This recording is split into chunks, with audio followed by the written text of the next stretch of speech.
What's up, Juventini? Alberto here, and I've got all the latest Juventus news, all right? Soule and a potential return in January. We'll take a look at what's being reported today. Weah, the latest to go down for Juventus. We'll take a look at his injury status, but we could see a potential return for the Fiorentina match. All that and much, much more right now. Like the video, subscribe to the channel. This is the AJC. Let's rock. First things first is today's video is dedicated to a young supporter in Adelaide, Australia, all right? And this one goes out to Antonino. Your father reached out to me, let me know that you're a big fan and supporter of the videos and the channel. I thank you for your support, and this one goes out to you, all right? Now, Moise Kean, he is said to be climbing up the hierarchies at the club, and I believe rightfully so. Now, this has been met with some mixed reviews. Some fans still not believing in Moise Kean and still think that he's not really doing anything because his main job is to score. But for me, he is ahead right now of Vlahovic and Milik. I see Milik as being a very, very impactful player off the bench, and I see Kean doing things that I want those other guys to do in terms of the drive, the positioning, the fight. He's doing everything right. He's just not getting the goals right now, but he has opened up discussions for a three-man front. You all saw the YouTube short I put out yesterday asking, should we be moving to a three-man front?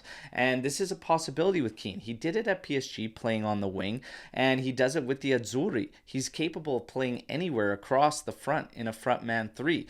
Now, the thing for me is, on the three-man front, while the majority of the fan base says, yes, move to a three-man front, well, for me, there's two things that tie into this. Number one, you can't give up the third midfielder, okay? So if we were to do this, it has to be a 4-3-3. 3-4-3 for me, absolutely not. Whenever we get into just the two midfielders, it's been a problem over the past couple of years.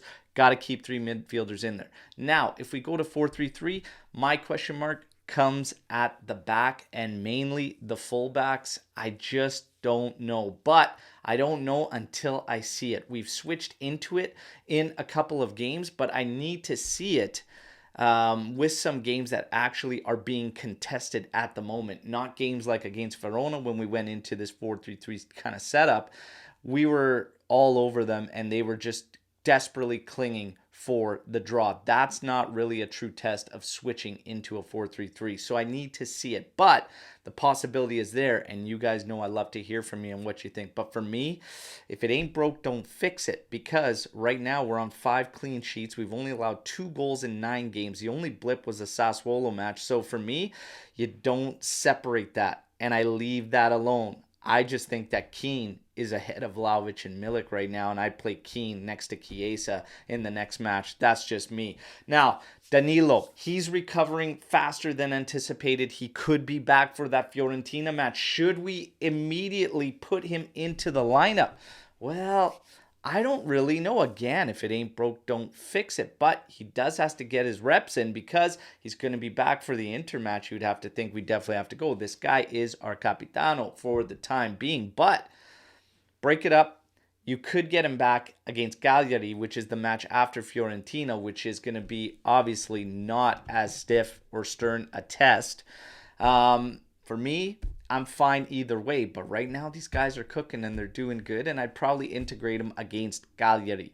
That's just me, all right? But you guys know the drill. Let me know what you think. He should be back potentially training with the group later on this week. Rugani doing well. We just talked about it, the current group. His renewal set to be for 2 years to 2026 and at a discounted salary, all right? Because obviously we can't do it for the $3 million, and it's kind of crazy that he's on that money right now. So look for that one. Weah, the latest to fall victim to injury at Juventus. He is apparently set to be returning after the international break with a low-grade injury to the right thigh. Okay, so Mirko Di Natale did some investigating. He reports that what's said to be coming out of this injury is 2 to 3 weeks. So hoping for the best for Weah, but McKennie has been fantastic, and in my opinion, better at the right wing back role for us than he is in the midfield. So I actually feel okay with this one.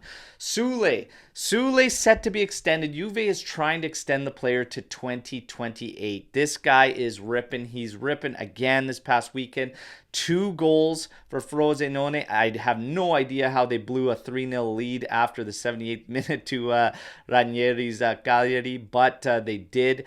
5 goals and 1 assist for 8 games for Soule, and now the rumors are saying that a winter return is possible for the player and that Frosinone wouldn't block it for Juventus. Well, we asked the question, take him back or not? Now, it was a landslide so far on the poll on Twitter, 73 odd percent.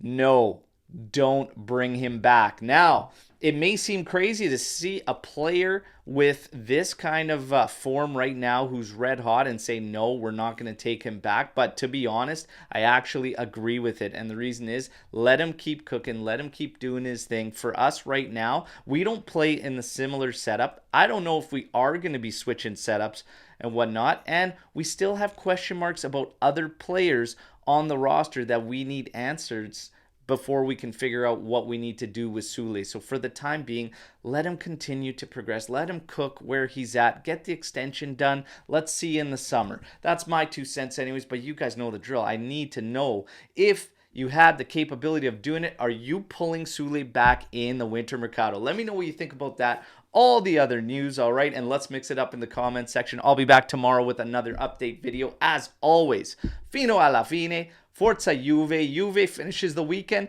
in 2nd place after the other games' results. Fiorentina next on deck. Let's keep it rolling, baby. A great fino alla fine moment came from Cambiaso. Again, good vibes this weekend. Good vibes all involved. Let's keep it rolling, all right? Take care. We'll talk to you tomorrow.